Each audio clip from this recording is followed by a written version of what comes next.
Welcome to the Community Journalism Show, Episode 3, How We Make Public Health Better. My name is Christian Flores. I'm in 9th grade. I go to South High School. You want to Is this on? Okay. So, Buju relatives, Niwin Makwaikwe Indigenous cause. My Anishinaabe Mowen Ojibwe name is Four Bears Woman. My government name is Cassie Holmes.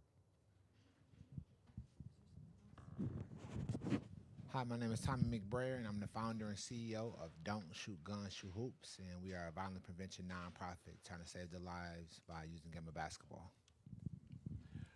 Hi, my name is Dr. Dziwe Ntaba. I'm an emergency physician. I also have a public health background.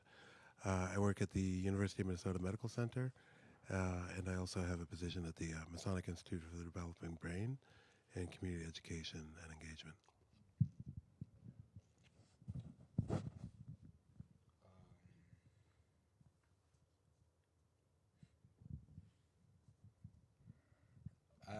Question for Dr. Dziwe. Is that his name? Yeah, perfect. What is the current state of public health? So public health, one of my passions, globally, it's actually improving. Decade after decade, we have increasing lifespans, increasing life expectancy. We have fewer and fewer children and mothers dying in childbirth. The U.S., is a big country, 300 million. We comparatively do better in some ways, but also do worse in other ways. When you look at specific populations, including right here in Minneapolis, the life expectancy is not what we would expect, what we would project compared to the country as a whole. So the state of public health, there's reason for optimism globally as a species, but locally we've still got some work to do. Coming out of a pandemic, there are issues and gaps in the health system and in the public health landscape that have become pretty clear. And what is the current state of mental health? So I work in the emergency room, and on the Riverside campus, about 2/3 of the patients that we see are complaining of either mental health or addiction. So it's a large population for that small hospital. But I think we can say, especially coming out of the pandemic, we got a lot of people struggling with mental health. When mental health goes unaddressed or untreated, oftentimes people turn to substances.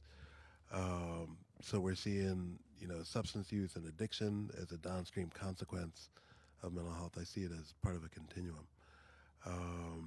So public health issues, leading to mental health problems.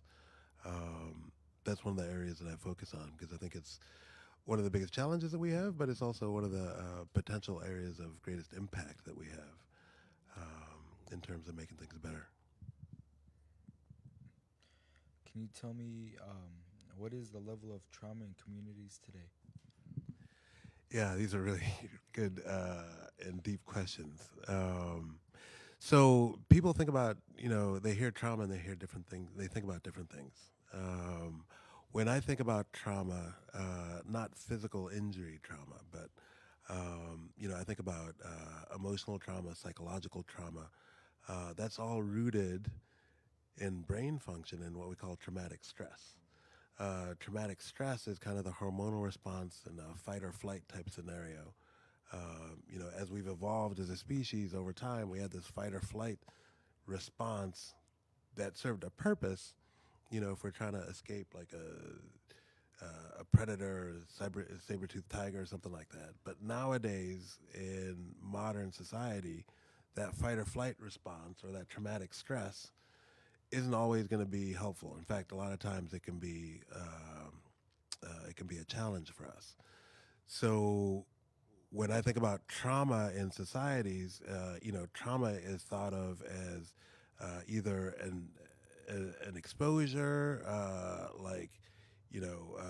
a pandemic or an uprising, or it could be a natural disaster like flooding, or it can be exposure like combat stress. These are all examples of traumatic stress. They can also be long-term exposures like poverty or discrimination. That can elevate people's stress hormones. We call it traumatic stress when people have that physical response that repeats itself over time to different exposures. If you think of a combat veteran, maybe they were traumatized in wartime by hearing loud explosions. 10, 20 years later, if they hear a car backfiring, they can have that same traumatic stress response. More common examples are things like panic attacks or anxiety, where people have a physical manifestation of a stress response that's going on in their brain. So that's what I think about when I think of trauma. And then if you think of, what's been going on locally with pandemic and Floyd, and I think there's a collective sense of traumatic stress that we're struggling with as a community now. Yeah. How is historical mistreatment, trauma, and patient experience led to poor health outcomes? Yeah, so I think partially driven by the types of traumatic stress that we're talking about. If someone has whatever traumatic exposures in their lifetime, it might be ongoing. If you get sick and you show up in a hospital, that's already a bad day. Sometimes it can be hard to differentiate, what's stress response from my current illness, maybe I have a pneumonia or something, versus, what's that traumatic stress that I might be struggling with for a while. That can make for a really negative experience. Especially if you add on top of that layers of discrimination or bias.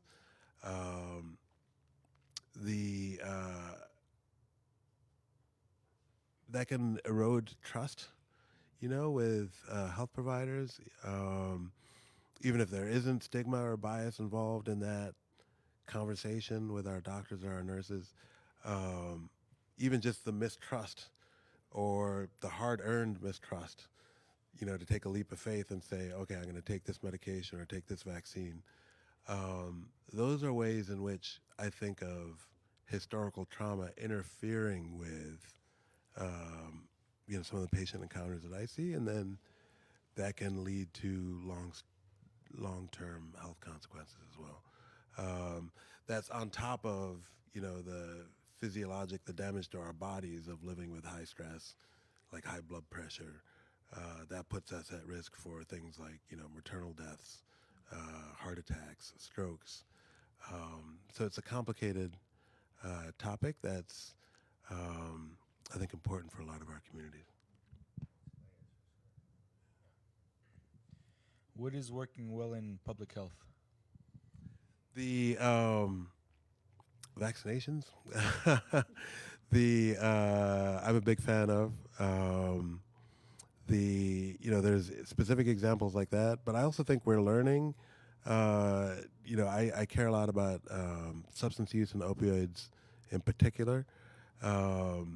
I think we're kind of late to learn effective ways to respond, but they're definitely out there, and we're doing better and better each year. So the public health aspect of that would be things like public health messaging, which is, communicating risk, understanding that there's this deadly poison out there that's circulating. People need to know that. It can come in all types of forms. It can look like a regular pill you might get in a pharmacy, but it's a counterfeit and it's laced with something. That's risk communication, and I think we're doing a better job of that, public health-wise. And then there's also health promotion is another big part of public health. How do we help people live healthier lives? Or if they're struggling with something like a disease or an addiction, how do we provide them an exit ramp? How do we show them how to escape that? And we're just starting to do a better job with that as well. Final question. What could make the public health system work better? I think, conversations like this, demystifying a lot of issues that are out there, getting the word out.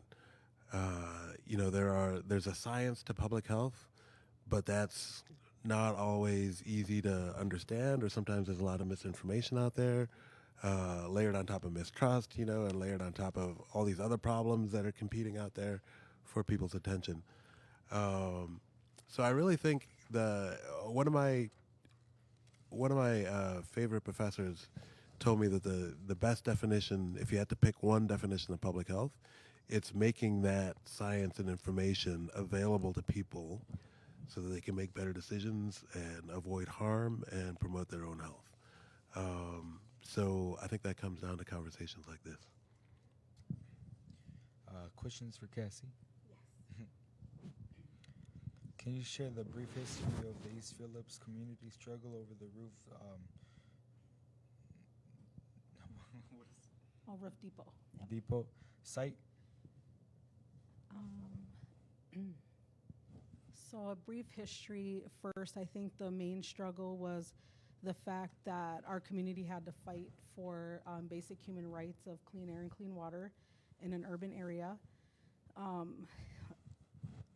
When we first started it off, it was just community members coming together, recognizing that we were living in a very toxic, polluted community that a lot of people weren't educated or had the knowledge of. I shouldn't even say educated, just the knowledge wasn't out there and it wasn't shared. I was born and raised in South Minneapolis, grew up in Little Earth of United Tribes, and didn't know the whole time I was living in the arsenic triangle. I didn't know that people in hazmat suits came and picked up over 600 homes and businesses, their dirt as deep as 6 feet under because it was so toxic.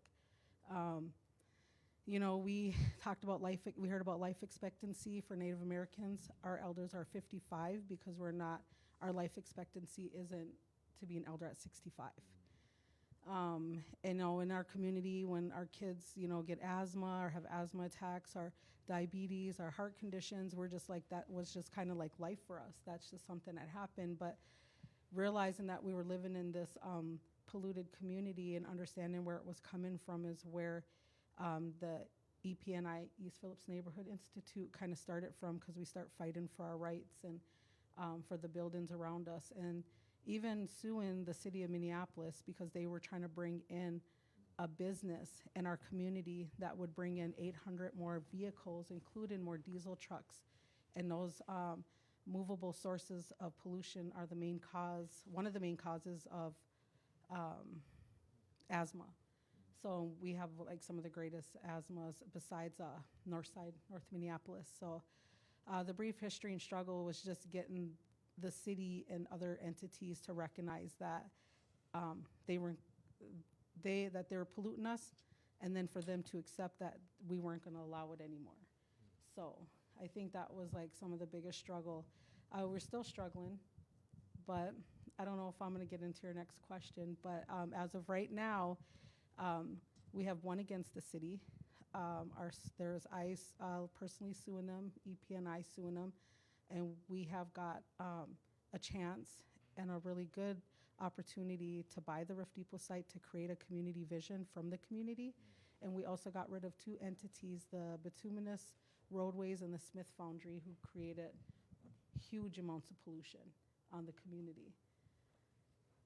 So, what is the current health of East Phillips community? it's still horrible. It's going to take a lot of years to help to be on that positive path and that good path for our community to start, trying to fight and take care of the damage that was done. I lost a son that was 16 to a heart condition he wasn't born with. My best friend lost a daughter to a heart condition she wasn't born with. We've lost lots of kids to asthma attacks, and now that we're know what's going on and what was against us, I feel like first having that knowledge, it's already better.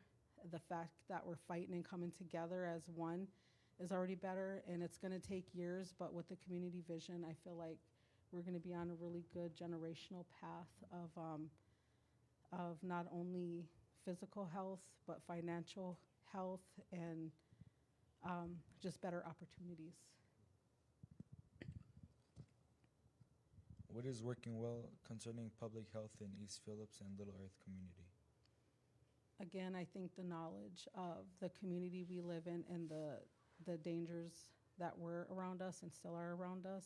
I think what's working better is that we're doing things like, again, standing up for ourselves, fighting for ourselves and for our generations to come, but also doing things like learning how to make filters with fans and just filters and duct tape and, filtering out inside our houses. Knowing, like, how can I put it? I think also for public health with the community at Little Earth is that we were actually training, before it became a big thing, our community members in Narcan and chest compressions, and we even trained our youth as young as 10 years old. So we have 10-year-olds who can actually train other community members in chest compressions and Narcan, because really our youth are our first responders, and our homes with opioid and fentanyl. So we also know that we can give our animals, our cats and dogs, Narcan. So like we're learning a lot about ourselves, and we're learning a lot. One thing about my community is we've never depended on others to do for us. We take it into our own hands and try to figure out what we can do for ourselves to help ourselves. What is the East Phillips Neighborhood Institute vision for the East Phillips Urban Farm? I believe our vision is that our community vision happens. The community vision for the Roof Depot site.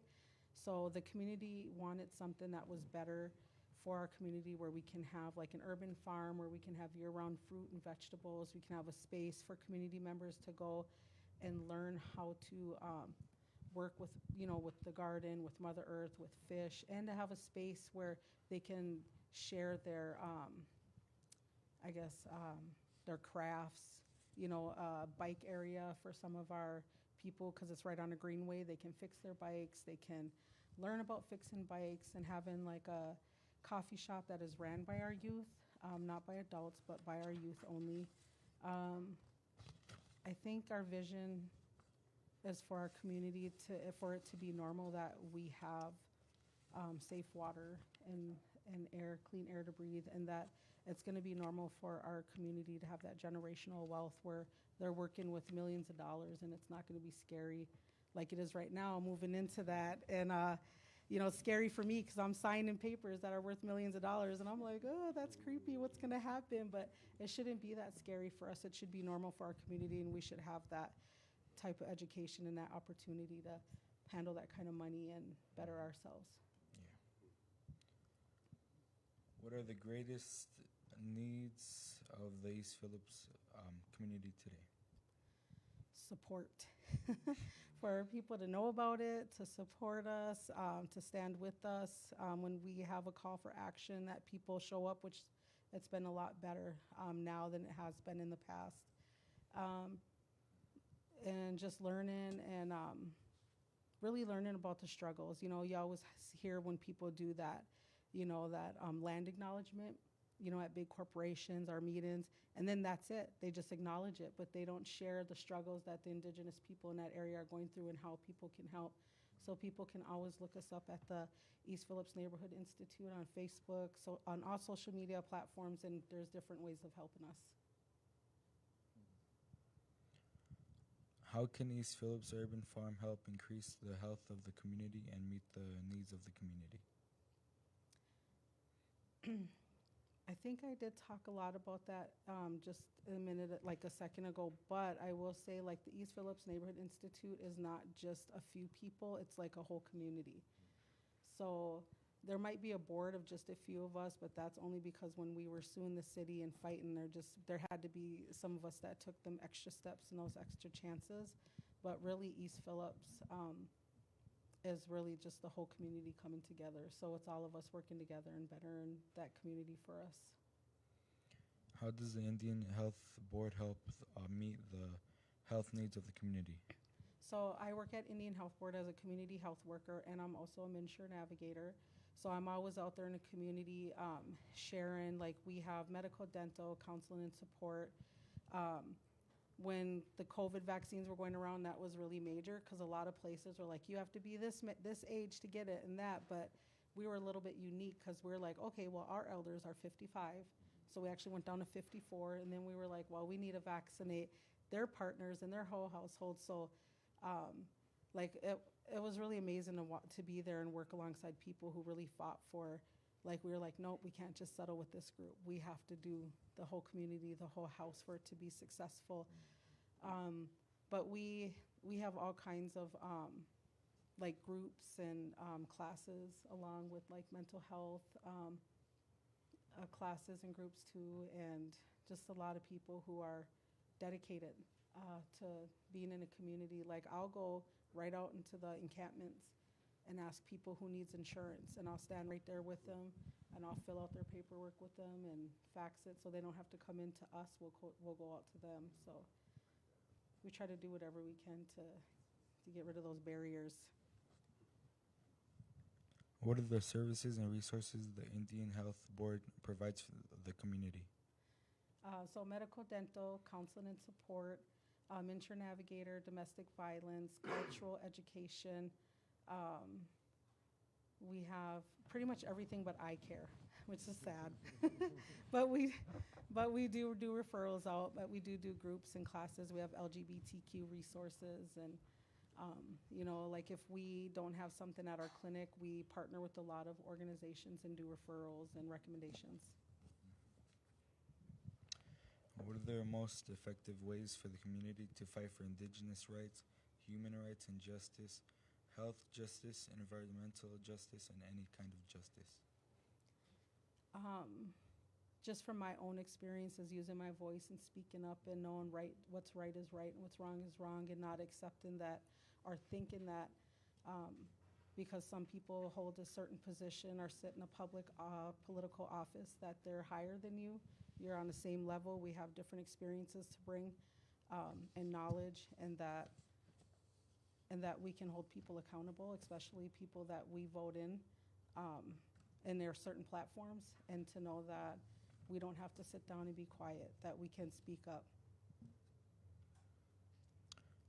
What can make the public health system work better for your community? I think being respectful and treating people as human beings, treating them, treating us, not labeling us as soon as we walk in, and meeting people like where they are and how they identify, without any kind of facial or smirks or anything disrespectful said, but just like treating someone as a human being, and again treating them and acknowledging them for who they are or who they want to be, I guess, if that makes sense. Questions for Tommy now. How did Don't Shoot Guns, Shoot Hoops get started? We started Don't Shoot Guns, Shoot Hoops back in November of 2021. I've been a survivor of gun violence myself, and playing basketball all my life. I got away from it a little bit, being a survivor of gun violence. You pick up different things, but then being a community organizer in a community that I was a community organizer for Central Neighborhood, and I just wanted to use my platform in the right way. Like, we just experienced the pandemic, the uprise of George Floyd. Police officers wanted to get laid off for PTSD, and it was like the city was going to shambles. You hear about over north, little kids getting shot from jumping on a trampoline to sitting in the backseat of their car eating a Happy Meal, or riding a scooter and things like this, being kids, right? So I just wanted to host a violent prevention event called Don't Shoot Guns, Shoot Hoops, and it was just an event. It wasn't even an organization. It was Tommy Presents Don't Shoot Guns, Shoot Hoops, and it was a Friday night, and I just wanted to prove to the city that we can get together by the hundreds, being African American, be black, and just knowing the powers in the community. So we started a basketball event called Don't Shoot Guns, Shoot Hoops. It had 4 teams There were 40 players, and it was on a Friday night, and it was over 350 people in the gym. And it was violent free, no arguments, no fights, no chaos. And right then and there, people was like, hey, Tommy, I think we're on to something. I think you need to make this a nonprofit and go full throttle. So after that, proving it to ourselves that we can get together about 300s, that was our first motion of, okay, let's start this Don't Shoot Gun Shoot wave. And been 2.5 years later, we still moving and grooving. So. What is the current state of gun violence in the community? Man, gun violence is the number one crisis for youth right now. Gun violence is the number one cause of death for youth. It's killing us. It's killing us. Before I became a survivor of gun violence, I lost so many friends from gun violence. If you do the statistics, there's 217 people that get shot a day. And that's a scary sight to see. When you start to see these numbers.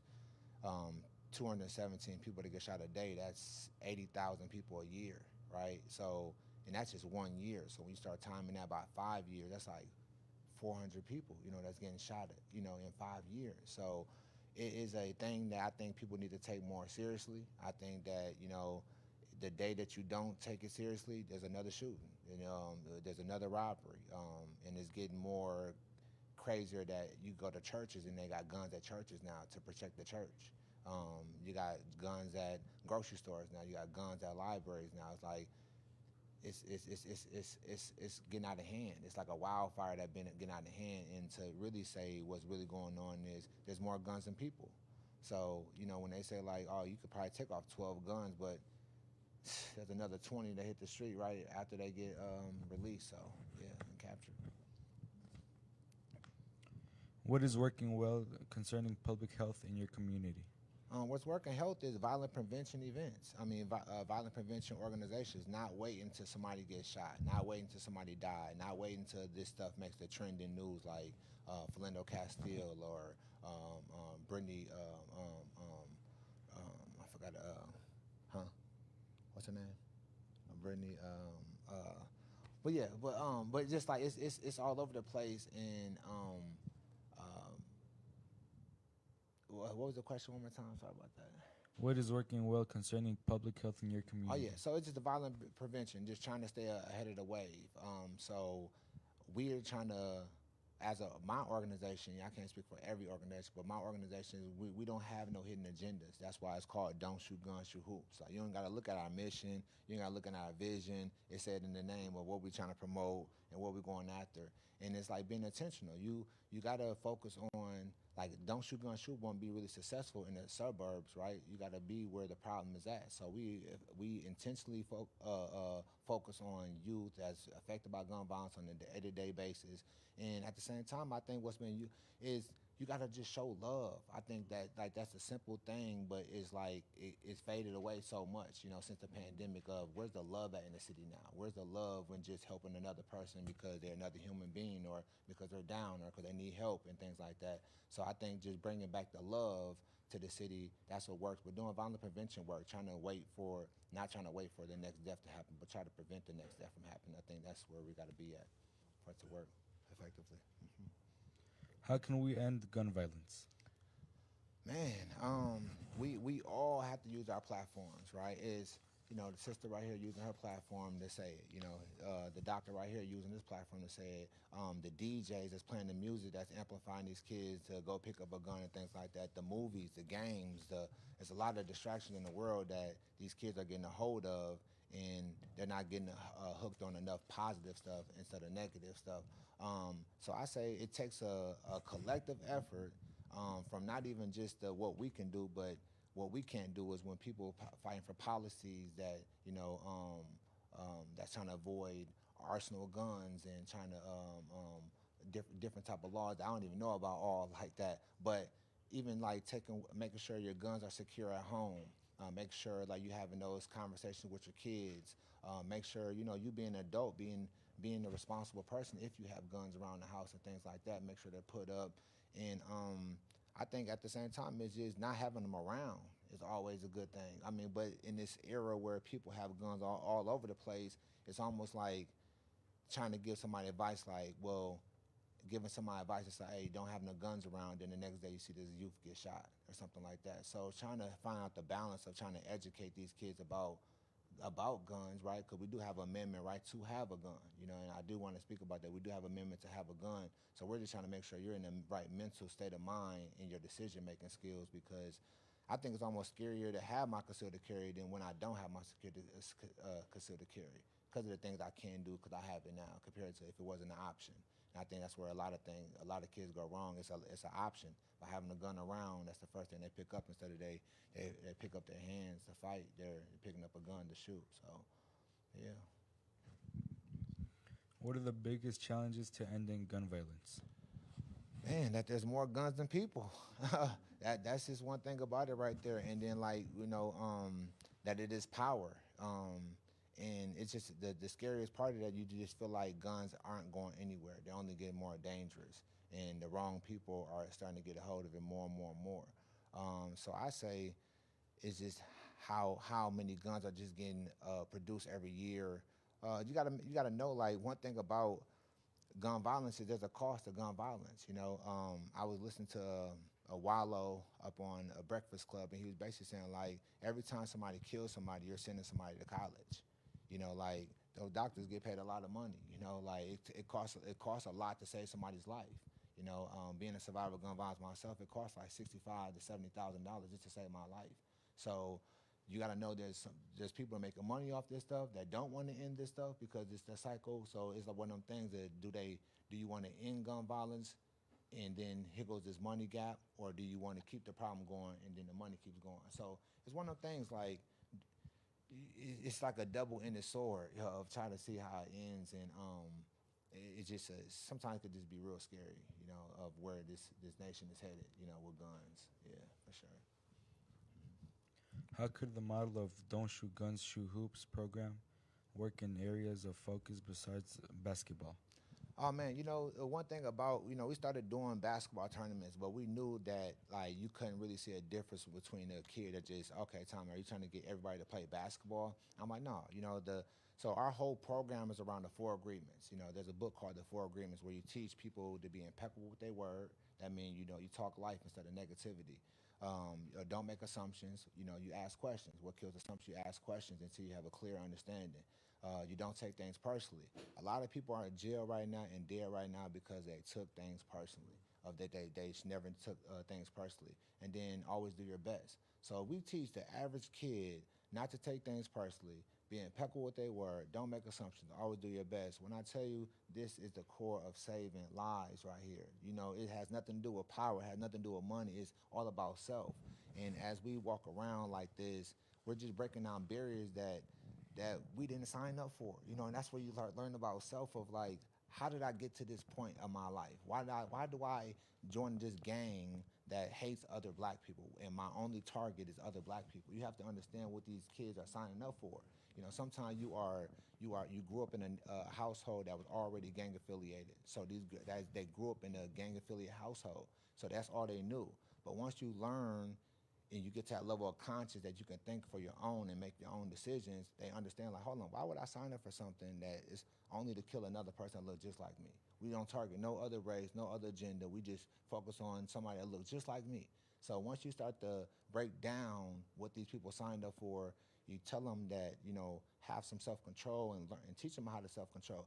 I thought, like, at one point in time, I couldn't teach somebody how to love themselves, but then, no, that could be taught as well.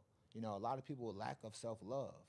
So I think what Don't Shoot Gun Shoot is, we come in so creative, by just making people feel uncomfortable sometimes, right? Because you got to make them feel uncomfortable of the stuff they signed up for, and make it real uncomfortable, and put some facts into it, and put some knowledge into it, and you share some stories of people that lost their life from gun violence or survived from gun violence, and then something like clicks in their head, like they didn't think they was as tough as they thought they was, or they didn't think they was as gangster they thought they was, or they didn't think that, oh damn, I didn't know what prejudice mean, but they're doing it every day, and bringing on that energy.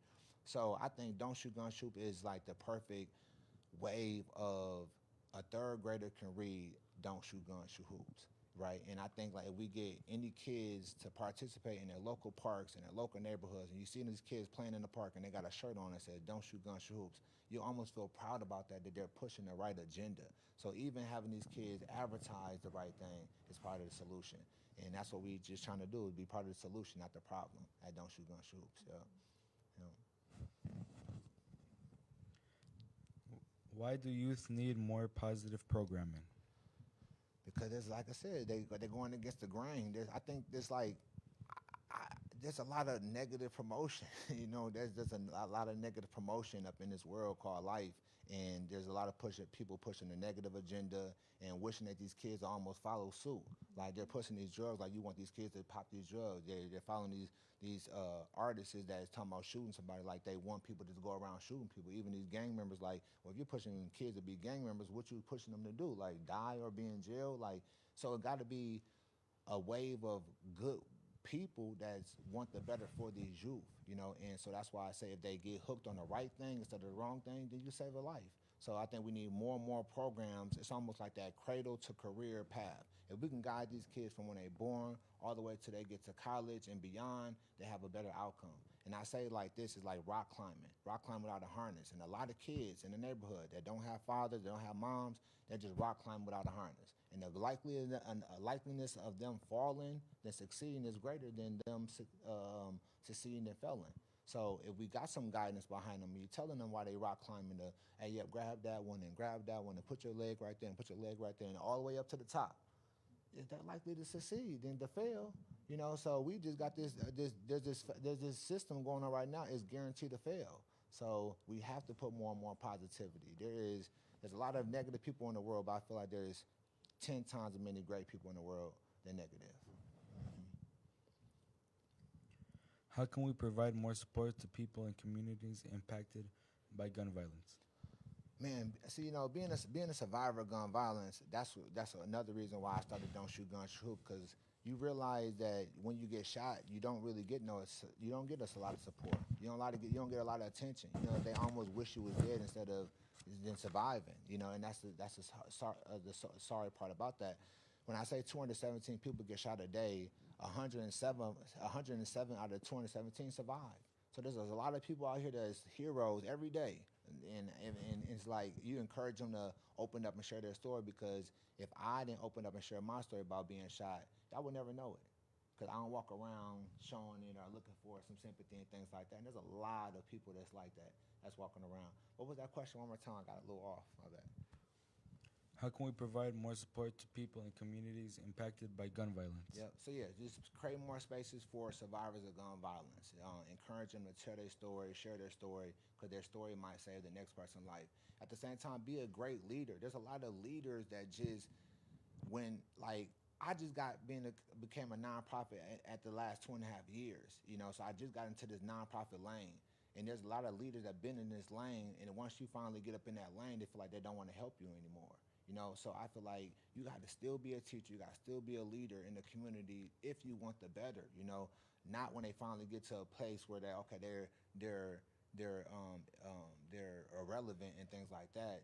Don't help them out. Like, no, we need more help, and a lot of help. When I say 217 people get shot a day, that's a lot of people that died from this problem, from this disease. So we need to support more organizations, intentionally do it in the inner city where it's effective the most. But at the same time, learning that if there was 100 people that died from gun violence, 60 of them will be suicide and 40 of them will be homicide. So we don't even talk about the suicide part that's happening in the suburb community that ain't affecting the inner city community. In the inner city community, when people are shooting people, ain't happening in the suburbs. So being able to support the suburb community of suicide, the homicides that's happening in the inner city every day, it just have them regular conversations, because it is a regular problem every day.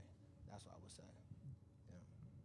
How can we create more violence preventions for programming for underserved communities and people impacted by gun violence? Man, like I said, before I became a survivor of gun violence, I wasn't the person to talk about gun violence and things like that. So I just encourage everybody that has a story, that been affected by something, like you have a story, you have a testimony that somebody needs to hear. And at the same time, it's going to be therapy to you by you sharing your story. It's going to help you more. It's going to help you heal more. And there's power in sharing a story. When you share your story, it's healing. So that's what I would say. And I say, and the average kid that want to get started, just start up in your own neighborhood. Start up with your own family. Start off at your own local park and then start from there. Saying, okay, I want to do a charity basketball game, or Stop the Violence talent show, or Stop the Violence football game, or bowling, or anything. So yeah, I just say, encourage people that want to do something and not close the door on them, but just open the window of opportunity for the ones that want to change. How can communities work together to bring more hope into their neighborhoods, communities, and the city? Just being intentional by inviting different people that don't look just like you to the table. I mean, because like I said, a lot of people are getting affected by gun violence, and it ain't just black people.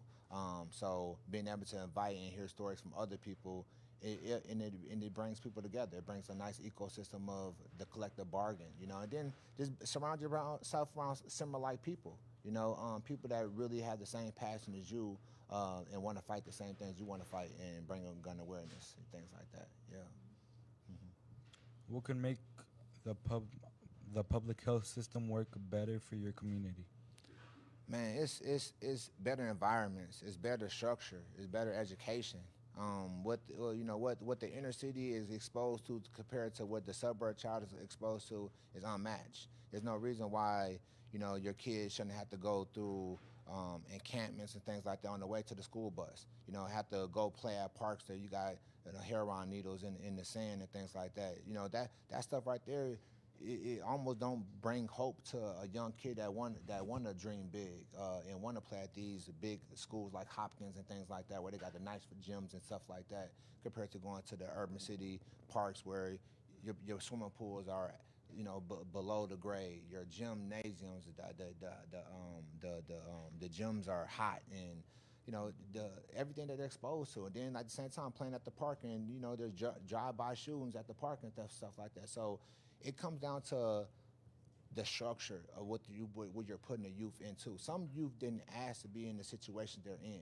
It didn't ask to be in the environments that they're put in, and tell them to survive, in a way that in an area they probably have 90% of not surviving or being locked up or in jail, and they're put in that position as a kid at 11, 10 years old.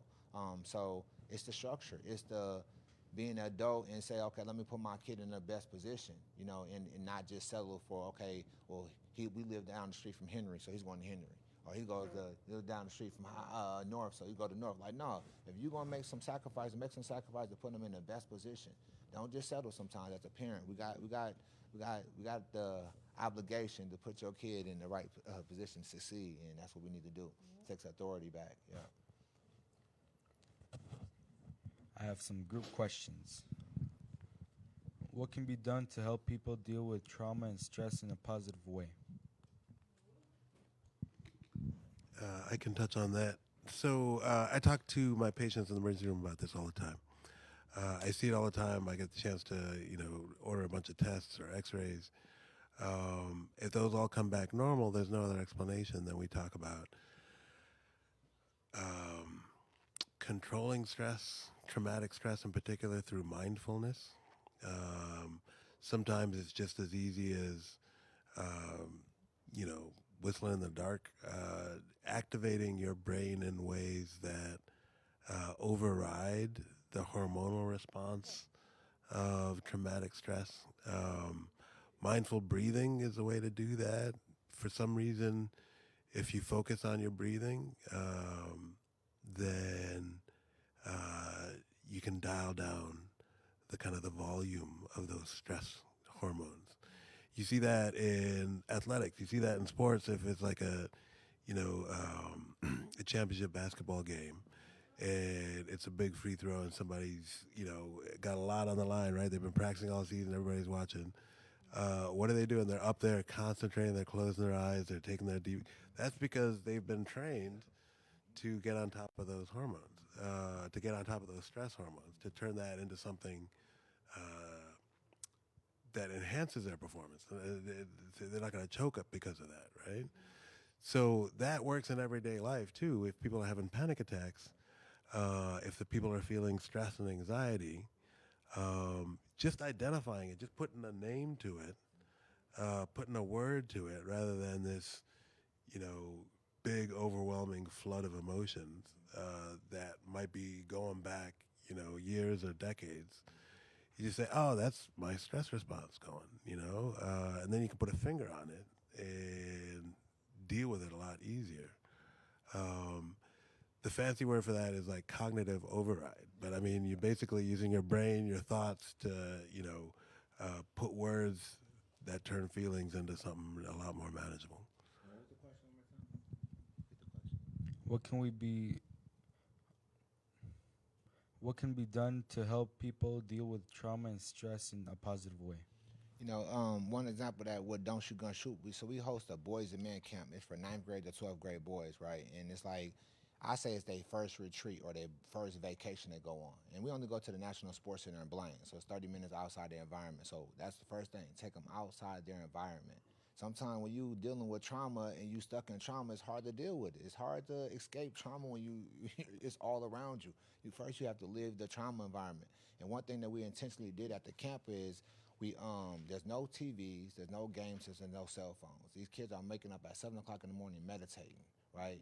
Learning how to express themselves. That's one thing about it. Learning how to express yourself is like a key component of you got these feelings bottled up and you don't know how to express yourself. So now all of a sudden, like that iceberg they say is they see the problem, but it's stemming from something deeper.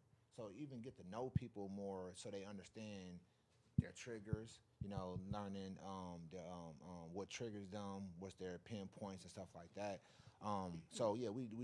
We focus on meditation. We have some self-love activities and stuff like that to pour into themselves because, like I said, a lot of them never really had nobody tell them that they love them sometimes, right? We all sometimes got parents, but sometimes we ain't got the best parents sometimes. So even sometimes you got to go outside your household to seek different role models as well. If you don't have a healthy household, you might have to leave your household to find somebody more motivation or more uplifting in your life as well. So I think those is like key components. And have an active life. Not sitting in your trauma, having a fitness and working out and things like that, having a consistent day to day and staying busy helps you go through your trauma. It's a little stuff like that. Yeah. Mm-hmm. How can we improve health care and public health? I think for me, again, I'm going to go back to what I said, is like treating people like human beings, recognizing that there are traumas for everyone and that, even seeing a certain uniform is traumatizing. For folks, you see a police uniform, it could be the nicest person, it's going to be traumatizing. You see, a doctor, it's traumatizing because you've just been treated so badly that I know people who would rather be in the streets and almost dying than go get help at a clinic or a doctor office just because they've been treated so bad. Or they're not even acknowledged or respected for who they identify as and treated as such. So I just think like making it a better experience for people on a human level. You have that human to human communication. That's always, like for maybe even the healthcare staff to slow down and to know the community they're in and to even ask questions to say, you know what, I don't know everything. What is more respectful way of talking to you? What is how do you identify? Do you want me to call you by your name? Do you want eye contact? Let me know so I can better serve you. Do you know what I'm saying? So really treating each individual as the human being that they are and recognizing that, that they're coming to you for help.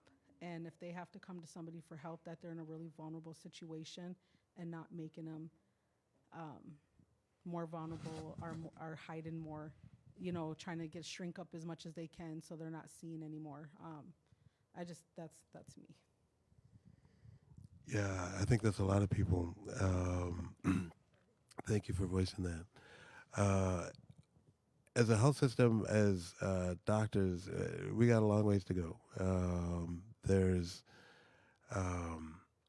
ugly history, and then that leads to bad outcomes for our patients. I don't know any doctors who want worse outcomes for their patients because of how they treat their patients, but we hear and see over and over again that people are mistreated, they feel they're mistreated. It doesn't matter. It's on us to fix that. And it's not that hard. It's, apart from not being a nasty person, sometimes it's just a matter of how you greet somebody. If, they speak a different language, just learn a couple words of greeting can break the ice, can set the tone, especially if you only have 5-10 minutes to talk to somebody. How you start that conversation is going to be really important. There are other things that my hospital is working on, trying to deal with a stressful situation.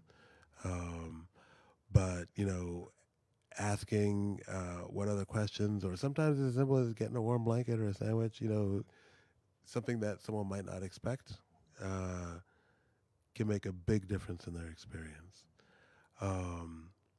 That being said, I'm late for work, so I got to peel off the panel. I apologize, but thank you for having me. Nice meeting you. And I would say, like, we need to really get free health care throughout the United States. Like I said, being a survivor of gun violence, there's so many of my friends that didn't have insurance that got shot, that when they were sent to the hospital, they got a Band-Aid on their bullet wound and was sent out the same day. No treatment, no procedure, no surgery. So you're just throwing somebody that's traumatized back in their trauma environment, and the cycle continues. So that's why you need to take that seriously. I think people need to start focusing more on life insurance. There's not a lot of people in our community don't have life insurance. So the cycle starts back from zero instead of, okay, giving something to your kid before you leave. And this decision that we're making, right? Like, we're making horrible decisions. Let's back it up with some insurance. So, all right, okay, if I die from these decisions that I'm making, at least my kids are taken care of. But, that's the missing piece as well, because now your kid ain't getting taken care of and things like that. So I just feel like, health is healthcare is real critical, and the more you learn about it, the more you probably want to take some precautions. And it's important that you pay attention to your body, pay attention to your body so you can know these little triggers in your body and stuff like that. You might thinking like, I had a cramp in my side and it's been going on for years. Before you know, it's a tumor, so it's just some type of thing. You got to do some pre-screening just so you can prevent some of these disasters that be happening. So, I mean, I'm a mentor navigator, and there's times where I'm like, DHS, and they're like, give it to us. We want to hear it, because as a mentor navigator, I will say we do need better opportunities for all peoples that have health insurance. So it's really hard. Hi.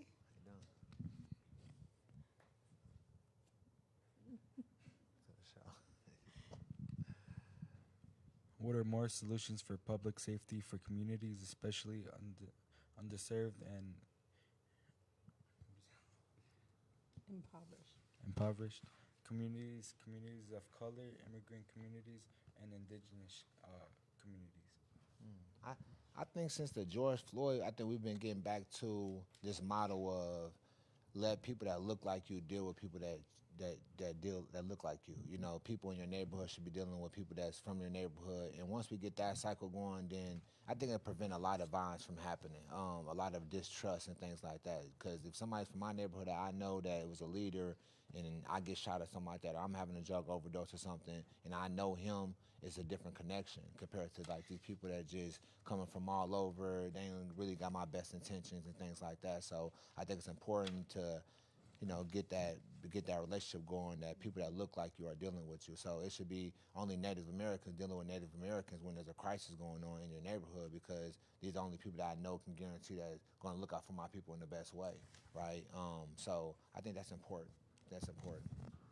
And just to add to that, I think even trusted partners, right? Because we have some people who like come into the community who, they're like around, but they're not in it. You know what I mean? So we have trusted partners that aren't Native or Indigenous, but they've been trusted partners for years, but they're in the community. They're, going to elders bingo and calling bingo and, doing whatever they can. And they're not just like kind of standing on that outline and, okay, now they need me, I think.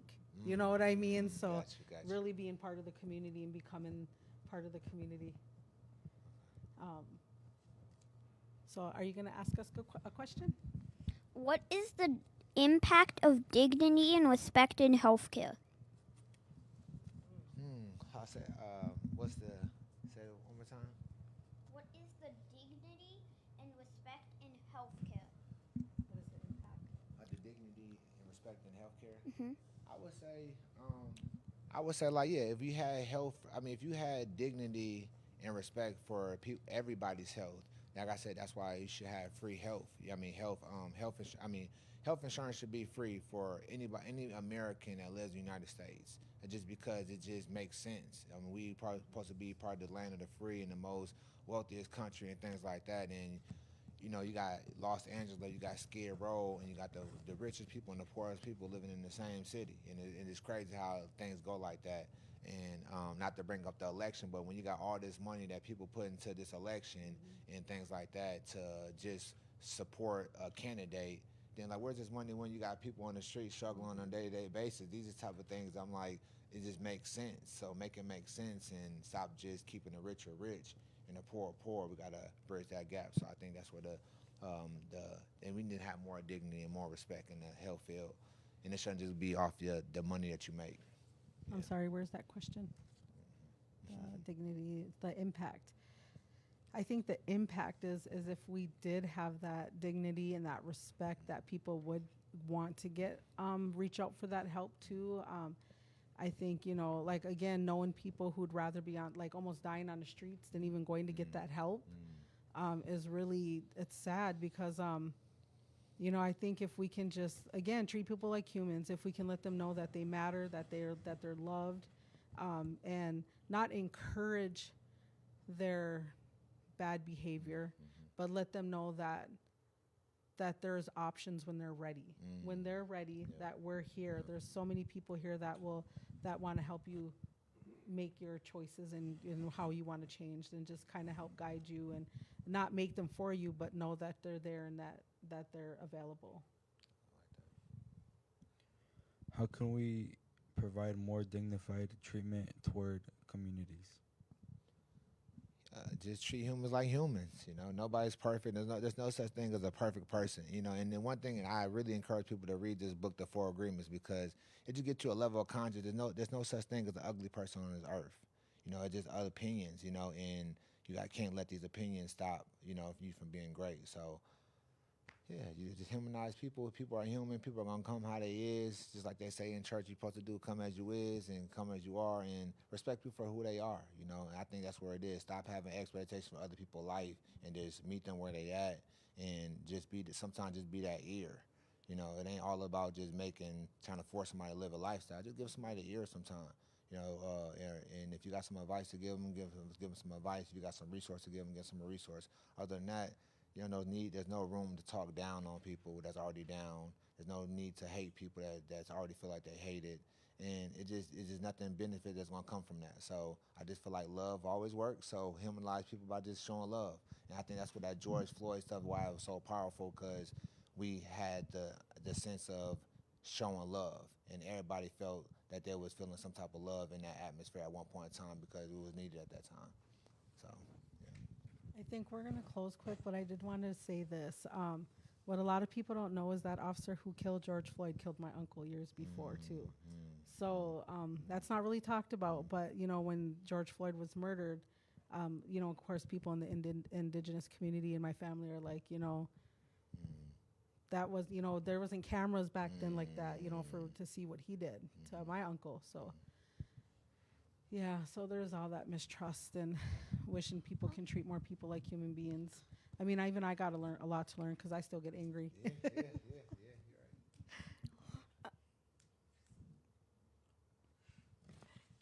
Sometimes I get angry at the police or the medical or anybody. I get mouthy sometimes. I got to breathe. Everyone, thank you for coming. We're going to be closing now. Thank you. Thank you. And thank you for having us. Don't shoot guns, shoot hoops. Thank you for